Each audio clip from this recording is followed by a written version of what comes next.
Ben Carson is, in a word, weird. He mumbles everything that he says and he never fully opens his eyes. There's a reason you don't see Boomhauer running for president, and it's not just because he's a fictional character from a TV show that no longer exists. Chuck Mangione gonna be coming down here. This is why Dr. Ben Carson will never be president.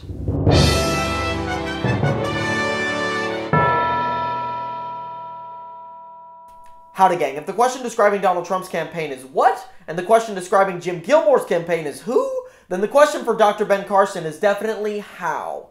How did this sleepy, bizarre neurosurgeon gain any traction in the race for the Republican nomination? He first gained notoriety in 1987 for successfully separating conjoined twins. He then parlayed this accomplishment into a series of book deals and a motivational speaking career, and a cameo in the wacky conjoined twins comedy Stuck on You. We lost them.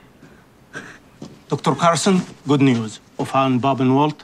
Someone took them upstairs. Oh, fantastic. By the way, the operation was a smashing success. So how did this weird celebrity surgeon guy become one of the top candidates for the Republican nomination? It's honestly inexplicable. Ben Carson was an independent for nearly 2 decades before switching to the Republican Party in late 2014, saying, "It's truly a pragmatic move because I have to run in one party or another.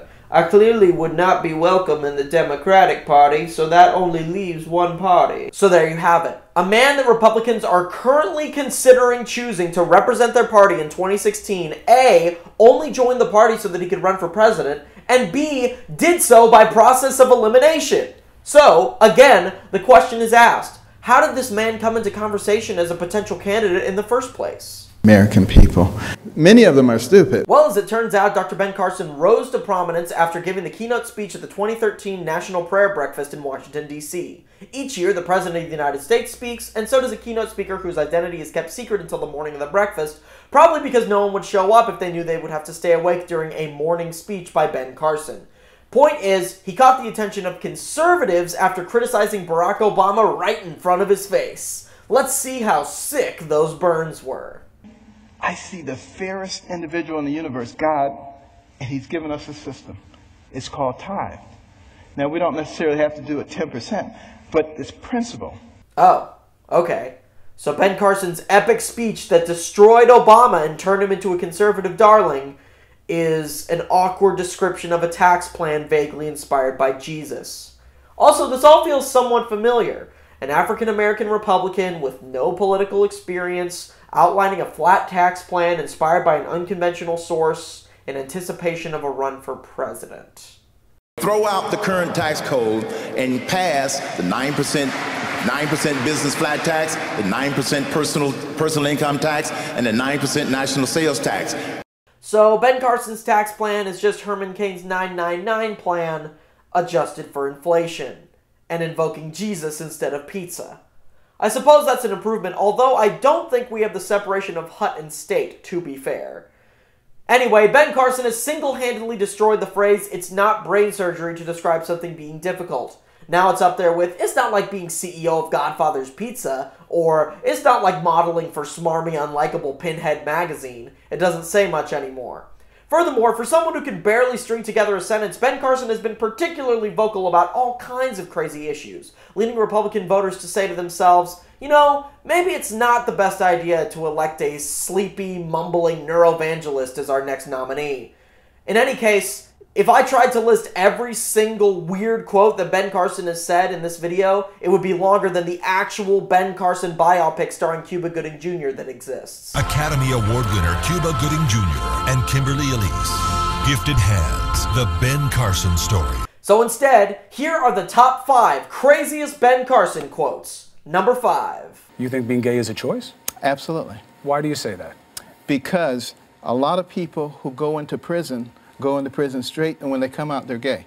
Similarly, a lot of neurosurgeons enter the field intelligent and retire incompetent morons. Number 4! Dr. Carson, if a gunman walks up and puts a gun at you and says, "What religion are you?"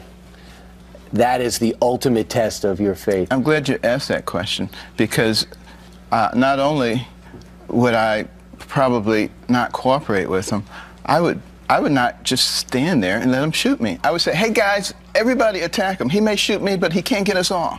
Because if there's one thing that stifles crazed shooters, it's Dr. Ben Carson rallying a crowd of people to charge him in slow motion.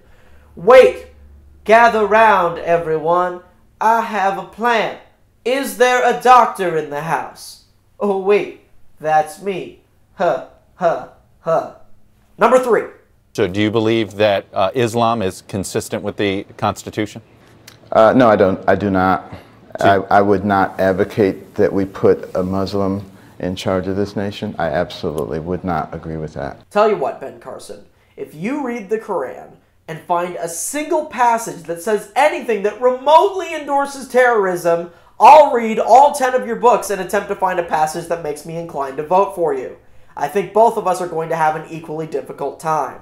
Number 2. Obamacare is really, I think, the worst thing that has happened in this nation since slavery. Yes, worst thing since slavery. Because Pearl Harbor, Japanese internment camps, and 9/11 were a breeze compared to a health insurance mandate and staying on your parents' plan until you're 26.